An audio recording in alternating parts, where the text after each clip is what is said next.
Meet Leo. To most kids, a morning shower is normal, but to Leo, it was a torture chamber of freezing cold water.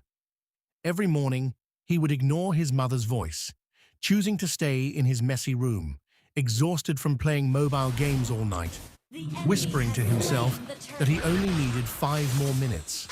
Days turned into weeks, and weeks turned into months. Leo became a walking mountain of grime.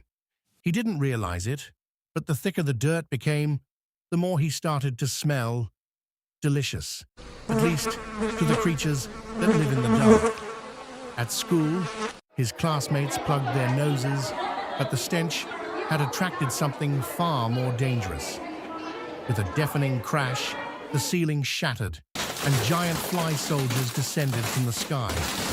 They snatched Leo from the ground, ignoring his terrified cries as they carried him high above the clouds. They brought him to the heart of the Great Landfill, the kingdom of the swarm. This was a place where rot was royalty and filth was worshipped. Leo was presented to the king of the flies, a gargantuan beast with glowing red eyes. In a voice that sounded like grinding metal, the king welcomed him. He told Leo that his scent was a masterpiece, a perfect perfume of rotting onions and old sweat. He declared that Leo was far too beautiful to live among humans and would now become their prince of pungency.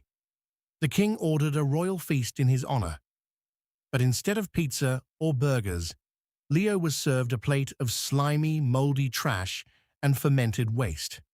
As the king urged him to eat, Leo could only gag in horror, realizing that in this kingdom, garbage was the only thing on the menu. When Leo tried to escape, the king's praise turned to fury. He hissed that if Leo would not be their prince, he would become their lunch. He pointed to a dark, slimy dungeon where a giant, pulsating maggot waited with open jaws.